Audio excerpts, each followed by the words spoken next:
दोस्तों नमस्कार। मैं कासे रायपुरी न्यूज़ चैनल के दर्शकों को, छत्तीसगढ़ न्यूज़ चैनल के दर्शकों को नौ दुर्गा पर्व की बहुत सारी मैं बधाई और शुभकामनाएं देता हूं। और आज खास तौर से आज गांधी जयंती है, आज 2 अक्टूबर है। और मैं इसकी भी आप सभी को बहुत बहुत बधाई और शुभकामनाएं देता हूं। और आज हमारे पूर्व प्रधानमंत्री लाल बहादुर शास्त्री जी की जयंती है, मैं उसकी भी आप सभी को बहुत बहुत बधाई देता हूं।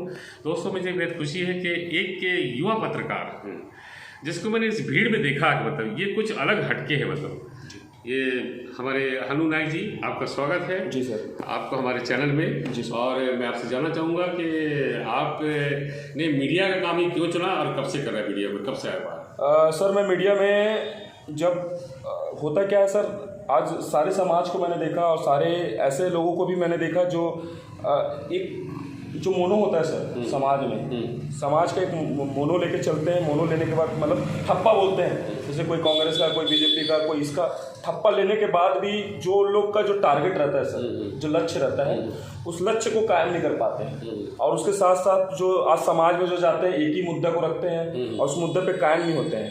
लास्ट में उस मुद्दे से भटक जाते हैं और लास्ट में उस मुद्दे को लोगों के बीच में उसको अनगनन कर देते हैं और किसी चीज़ में उलझा देते हैं। जी। तो उसको मैंने देखते हुए मैंने अपनी नौकरी को छोड़कर, बैंक की नौकरी में मैं था, बैंक की नौकरी छोड़कर यहाँ पर आकर पत्रकारिता कर रहा हूँ सर जी। तो हनु नायक जी, आप यहीं भिलाई के रहने वाले हैं? आप? जी सर, मैं भिलाई का रहने वाला हूँ। आपकी शिक्षा कहाँ तक हुई? आपकी शिक्षा 12वीं है सर, उसके बाद मैंने मास मीडिया।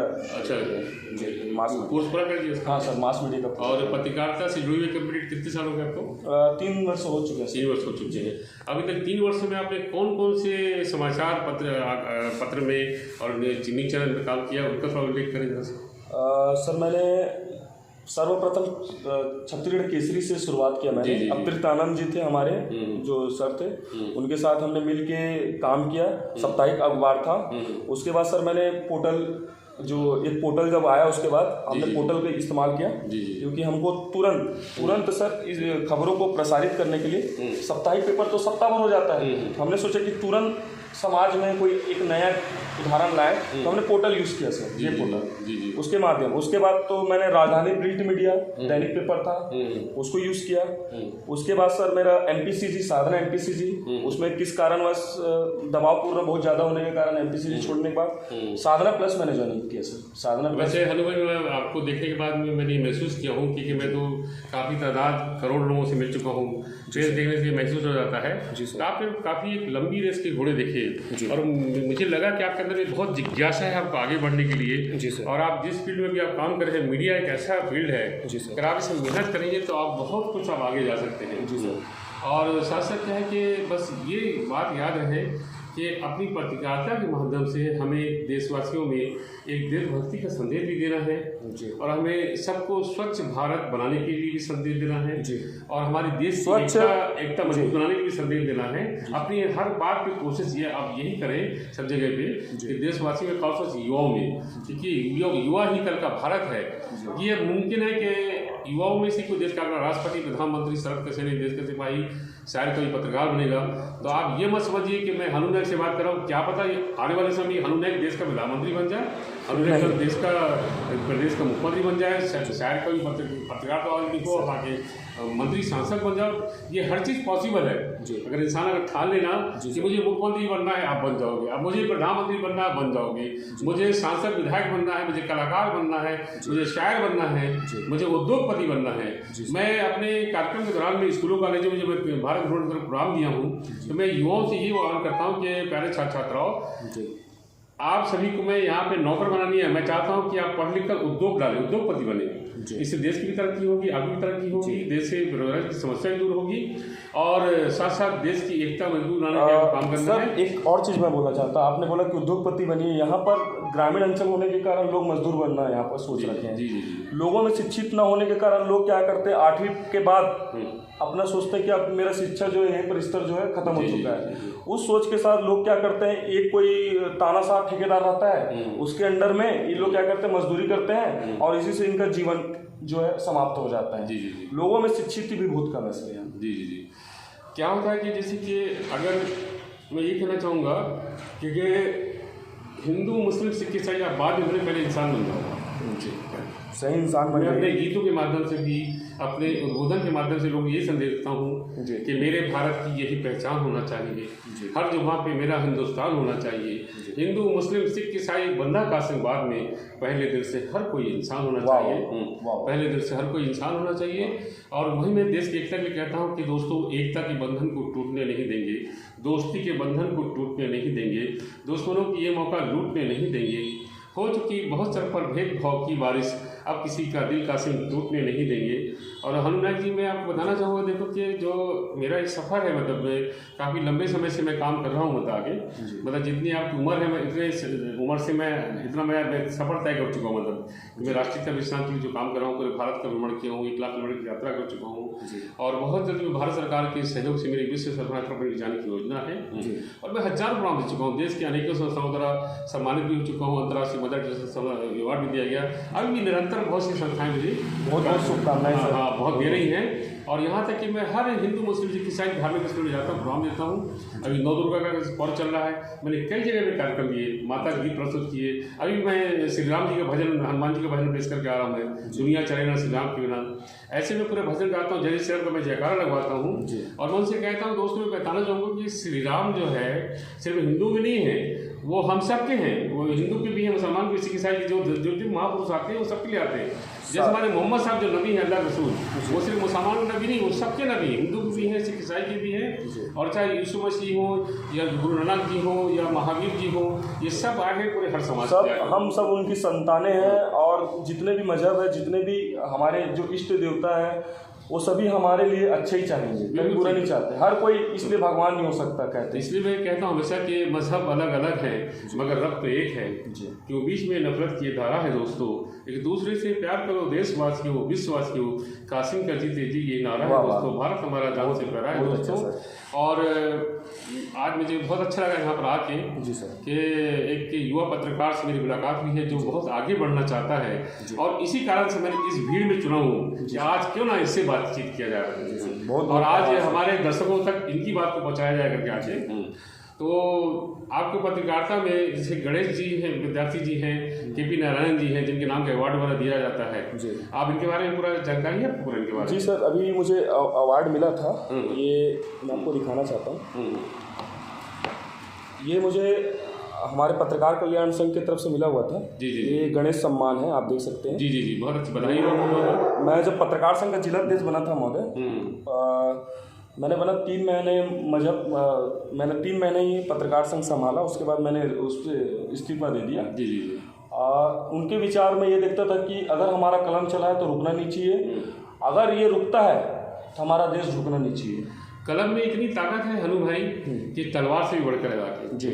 अगर हम कोई जो एक शेर लिखते हैं जी, उस शेर पे आप एक पूरी किताब लिख सकते हो। जी जी जी। जब कोई भी हम एक शेर लिखते हैं उस शेर पे, जैसे कि मेरे खुद के लिखे भजन, तू जिसको ढूंढे मंदिर मंदिर, वो तो तेरे दिल के अंदर, राम रहते काशिम में हर वक्त के धाम, भजलो राम राम होगा तेरा नाम। एकदम कौन लिखा है? काशिम रायपुरी लिख रहा है। जी जी जी। ताकि देश में सद्भावना कायम हो। अगर मैं आपको प्यार दूंगा तो यकीन मुझे आपसे प्यार मिलेगा। जी जी। आज सोशल मीडिया का जमाना है सर, और एक सोशल मीडिया से हम सोचते हैं कि एक लोगों को भेज रहे हैं, ये लाखों लोगों तक जाता है। आपके विचार करोड़ों अरबों के दिलों तक जाता है।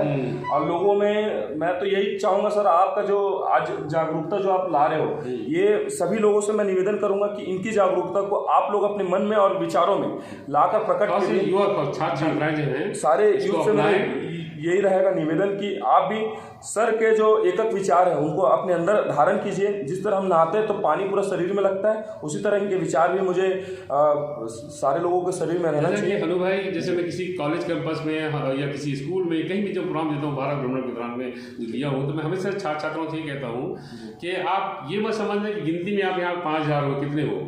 ये मुमकिन है कि हो सकता है कि मैं कल के होने वाले राष्ट्रपति को, प्रधानमंत्री को, राज्यपालों को, मंत्री, सांसद, विधायक को, शायर, कवि, पत्रकार को, उद्योगपति को, बहुत बड़े कलाकार को, टीचर को, आपके प्राचार्य को, आपके शहर के सैनिक, देश के सिपाही को संबोधित कर रहा हूँ।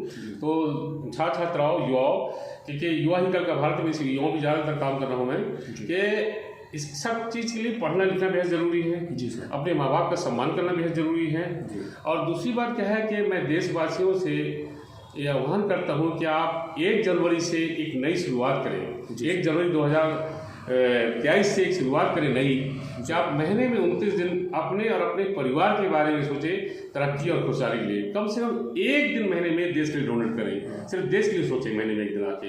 अगर ऐसा करना हर देशवासी ने कर दिया तो यकीन मानना हमारा देश बहुत तरक्की करेगा और देश कामयाबी की ओर बढ़ेगा और देश में एकता भाईचारा भी मजबूत होगा। और ये देश की एकता मजबूत बना रखना ये हर भारतीय की जिम्मेदारी है। बता दीजिए, हम सभी को मिलकर, हिंदू मुस्लिम सिख ईसाई सभी को मिलकर हमें देश को एकता के सूत्र में बांधना है। और जो हमें भाषा मजहब पे हमें जो बांटते हैं, जो राजनीतिक नेता सत्ता वाले थे, ऐसे नेताओं को आप मिलकर सत्ता से बाहर करें। जिनको सत्ता में बैठा रखना देश के लिए खतरा है, देशवासी भी खतरा है। और ऐसे लुटेरे गद्दारों को तुरंत मिलकर सत्ता से बाहर करें दोस्तों। और मैं काशिर भी यही कहना चाहूँगा दोस्तों कि आप चिंतन करो कि आप एक पढ़े लिखे होने के बावजूद भी आप कैसे आप गद्दारों को, जाहिलों को, कातिलों को, तड़ी पारों को आप सत्ता में बैठा देते हो, जो आपके सर पे आके आपके सर पे कोदो डालते हैं, आप मुंह डालते हैं और आपको उल्लू बना के पूरा देश को लूटते हैं। तो देशवासी जागरूक हो जाओ, ऐसे नेताओं को राज्यों से देश की सत्ता से बाहर करें राष्ट्रीय जनहित में। और मुझे बेहद खुशी है हनु भाई, जिस टाइम में सद्भावना यात्रा में 2003 में छत्तीसगढ़ आए थे हमारे सुरेंद्र साहब, तो उनके साथ भी मुझे सद्भावना यात्रा में शामिल होने का मौका मिला और कई मंचों पर मैं मंच भी साझा किया। और क्योंकि मेरे जो देशभक्ति गीतों को जरिए से सुनाकर पब्लिक को इकट्ठा करते ताकि सर के लिए माहौल बन सके आगे। तो मुझे पुराना बस स्टैंड दुर्ग बाजार के सामने भी उनकी मौजूदगी में मुझे भारत हमारा जान से प्यारा दोस्तों, वीरों ने खून संवारा है दोस्तों, इसमें भी एकता का नज़ारा है दोस्तों, लहराता तिरंगा जो हमारा है दोस्तों, इंसान को इंसान की पहचान के लिए धरती पे हमें रब ने उतारा है दोस्तों। एक दूसरे से प्यार करो देशवासियों, हम देश के हैं, देश हमारा है दोस्तों। मजहब अलग अलग है मगर रब तो एक है, मजहब अलग अलग है मगर रब तो एक है, कि बीच में नफरत की धारा है दोस्तों। मस्जिदों शिवालों से आती है सदा, हर प्राणी को रब का सहारा है दोस्तों। इंसान को इंसान की पहचान के लिए धरती पे हमें रब ने उतारा है दोस्तों। लहरा के तिरंगे ने बिखेरे हजार रंग, ये आज़ादी भारत का सितारा है दोस्तों। सबको गले लगाओ, मोहब्बत का जान दो, एक दूसरे से प्यार करो देशवासियों, विश्ववासियों, कासिम का जीते जी यही नारा है दोस्तों। भारत हमारा जान से प्यारा है दोस्तों। और ये गीत जैसे मैंने प्रस्तुत किया सद्भावना का संदेश देता हुआ देशभक्ति के टीवी चैनल पर सारे मेरा स्वागत गीत था ये। यकीन मानिए कि उस टाइम में हमारे स्वर्गीय सुनील दत्त नेता साहब का चेहरा देख रहा था मैं, उनकी आंखें नम हो गई। और पूरे मंच में जो मौजूद थे हमारे कांग्रेस के दिग्गज नेता स्वर्गीय मोतीलाल वोहरा जी मौजूद थे इस कार्यक्रम में। प्रणब मुखर्जी साहब उस टाइम में भारत सरकार में वित्त मंत्री थी, वही मौजूद थे। पंजाब के सांसद और अपने हमारे छत्तीसगढ़ के जितने भी दिग्गज नेता थे, अपने बेटी कुरेशी साहब, आपके आर एन वर्मा साहब, आपके श्री तामजद साहू साहब, आपके चौबे बंधु जी, और मतलब करीब करीब सारे नेता मौजूद थे। अरुण वोरा जी भी मौजूद थे इस कार्यक्रम में। उस कार्यक्रम में इन सब के बीच मुझे मौका मिला मंच पे इस गीत पढ़ने के लिए, मुझे बहुत अच्छा लगा और सभी मुझे आशीर्वाद दिया उस टाइम में आके। जब उसके बाद मेरा राजनांदगांव यात्रा में गए तो मेरे उससे भी क्या है कि जब मिलने का मौका मिला सुनील दत्त साहब से, उन्होंने मेरे से एक बोला कि काशिर राठी जी, तुम राष्ट्रीय शांति की काम कर रहे हो, भारत में भ्रमण किया हुआ है, तो मैं चाहता हूँ तुम इस मिशन को आगे जारी रखना। और तो मैंने उनसे वादा कि मैं अपने अंतिम सांसों तक इस काम में लगा रहूँगा।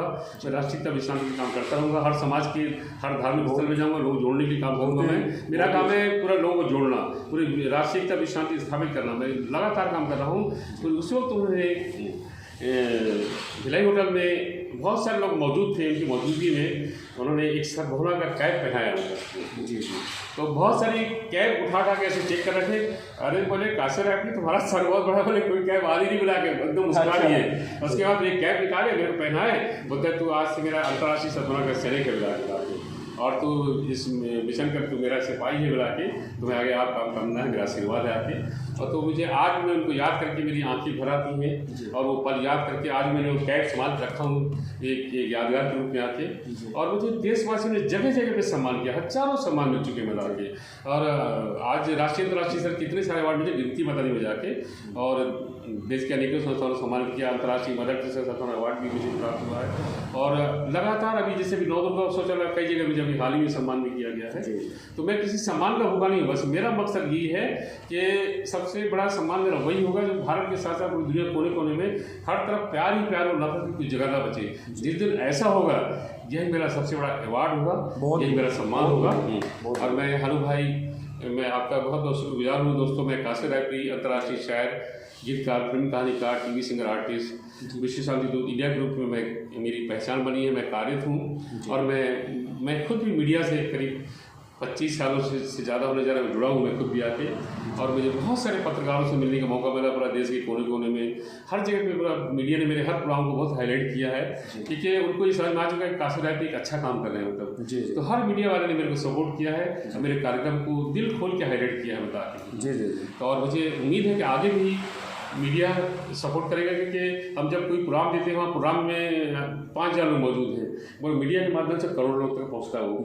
तो अगर उसमें अगर हमारी बात को अगर 100 लोगों ने भी समझ लिया यार ये अच्छी बात है, हमें देश की संविधान हो सकता है वही आदमी कल देश का प्रधानमंत्री बन जाए, राष्ट्रपति बन जाए। तो मैं बस यही कहना चाहूँगा कि मैं देशवासियों से मैं अपील करता हूँ कि जो सत्ता के लोभी नेता हैं, जो हमें भाषा मजहब पे हमें हमेशा लड़ाने की कोशिश करते हैं, हमें बांटने की कोशिश करते हैं हिंदू मुस्लिम के नाम पे, मंदिर मस्जिद के नाम पे, तो ऐसे नेताओं से आप हमेशा सावधान रहें और देश में एक सच्चे देशभक्तों को सत्ता तक पहुँचाएं मतलब। और ऐसे लुटेरों को, तड़ीपारों को, हत्यारों को सत्ता से निकाल फेंके मतलब, राज्यों से भी, देश की सत्ता से भी। ये देश के लिए आज इतना भारी खतरा नहीं है जितना किसी आतंकवादी से खतरा, जितना हमें ये सत्ता के लोभी नेताओं से आज हमारे देश को, देशवासियों को खतरा है बता के। देश की कीमती संपत्तियों को पूरा बेचा जा रहा है, पूरा बर्बाद किया जा रहा है टूट के। और देशवासी आज हम जो 400 रुपये का सिलेंडर लेते थे, आज हमको 1200 में 1100 खरीद रहे हैं आगे। महंगाई पूरी आसमान छू रही है दोस्तों, चाहे जो भी चीज़, पेट्रोल भी देख लीजिए, महंगाई पूरा आसमान छू रही है। ये गलती हमारी है कि हमने ऐसे लुटेरे लोगों को बैठा दिया है सत्ता में।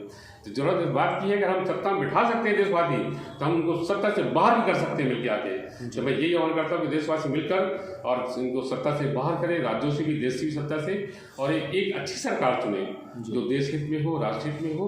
और मैं अंत में मैं हनु भाई आपसे कहना चाहूँगा कि आप एक युवा पत्रकार हो, आप कुछ युवाओं को कुछ संदेश देना चाहेंगे? युवाओं से तो जैसे आपने बताया सर कि अब परिवर्तन का समय है, परिवर्तन कीजिए। जो आज देश को लूट रहे हैं उसको देश से लूटने ना दीजिए, उसे जनता ऐसे लूटिए कि दोबारा वो सत्ता में ना आए। इस पर मेरा ये है। हनु भाई, अभी आपने जो 2.5-3 साल की जो आपका सफर है पत्रकारिता का, तो आपको हौसला बढ़ाने के लिए कुछ लोगों ने आपका सम्मान किया, उसको जरा उल्लेख करें क्या आपको सम्मान किया? सबसे पहले तो मुझे पत्रकार संघ में जब थे तो हमारे दीवान साहब और हमारे सुधीर सर और हमारे जो यादव सर, तीनों ने मिलकर एक सम्मान गणेश शंकर विद्यार्थी पत्रकारिता अलंकार सम्मान से सम्मानित किया है जी। और साथ ही क्षेत्र में आगे बढ़ने का मौका भी दिए हैं जी। और उनका एक ही कहना है, आप आगे बढ़ते रहिए, जहाँ भी कांटे आएंगे उस कांटे के लिए हम ऐसा आपके पैरों में वो बनाए देंगे कि आपके पैर को लोग चूमेंगे, जी। वो कांटा भी फूल बन जाएगा। ये हमारे बहुत अच्छी बात। हनु भाई, मैं आपसे कहना चाहूँगा कि जब कोई भी आदमी फेमस पर्सन होता है, किसी भी में जो तरक्की करता है, तो उसके हजारों दुश्मन पैदा हो जाते हैं। दुश्मन का आप इनकी कभी चिंता नहीं करना। क्या होता है कि देखो चर्चा उसी होती है जो फेमस होता है, उसी के बारे में लोग बात करते हैं, उसकी बुराई करेंगे। जो लोग क्या है, जो बराबरी नहीं कर पाते हैं, जो लोग बराबरी नहीं कर पाते हैं, तो वो लोग क्या है कि वो सामने वाले की बुराई करते हैं, उसको बदनाम करते हैं। आप उसकी बिल्कुल चिंता ना करें, क्योंकि उनके पास कोई काम धाम नहीं, वो सिर्फ यही काम करते हैं रोड के आगे। और अपनी सोच जो है हवा जलधारा के समान चलने वाली बनाएं और अपनी मंजिल को पाएं, क्योंकि जिनकी सोच हवा जलधारा के समान चलने वाली होती है उनको आगे बढ़ने से रोक नहीं पाता है। हवा को रोको और उसका फोर्स बढ़ता है, पानी को रोको और फोर्स बढ़ता है। तो अपनी सोच हवा जलधारा के समान बनाएं देशवासी और अपनी मंजिल को पाएं। और जो ऐसे लोग हैं मतलब कि जो आपसे मन में जलन कुटी जलते कुटते हैं, आपसे मन में कपट रखते हैं, देश में अपने मन में गद्दारी रखते हैं, आपके प्रति अच्छी भावना नहीं रखते हैं, तो आप इनके बारे में टोटली सोचना छोड़ दें। बस आप अपनी मंजिल को निरंतर बढ़ते रहें और मुझे यकीन है कि आप आने वाले समय में आप बहुत ऊंचे मुकाम पर पहुंचेंगे और देश का हर युवा पहुंचेगा उधर। और जिसमें कुछ दम होता है उसी की लोग चर्चा करते हैं, इसलिए आप जो फेमस पर्सन होता है लोग उसकी बुराई भी करते हैं। तो कभी इस बात से ना घबराएं, बस यही कि आप देश के लिए पूरी ईमानदारी से आप आगे काम करें, अपने काम को जो भी है। और मेरी बहुत सारी शुभकामनाएं हैं। मैं कासिर रायपुरी आपका फिर से इस्तेमाल करता हूँ कि आपने हमारे Indian news channel, Chhattisgarh news channel के लिए आपने हमसे बातचीत किया, समय दिया, और मेरी ढेर सारी शुभकामनाएं कि आप पूरा अपने जीवन में आगे तरक्की करो और पूरी ईमानदारी के रास्ते में चलते हुए देश के लिए और देशवासियों के लिए काम करें और राष्ट्रीय एकता मजबूत बनाने के लिए मुझसे वादा करूँ कि आप इस काम को आप आगे जरूर करेंगे, आगे बढ़ाएंगे सर। और इस मिशन को जो मेरा राष्ट्रीय एकता विश्रांति के लिए मैं काम कर रहा हूँ, इसके आप मेरे आज से मेरे आप भी एक सिपाही हो और मुझे विश्वास है कि आप इस मिशन को आप आगे बढ़ाएंगे। और दोस्तों नमस्कार, जय हिंद।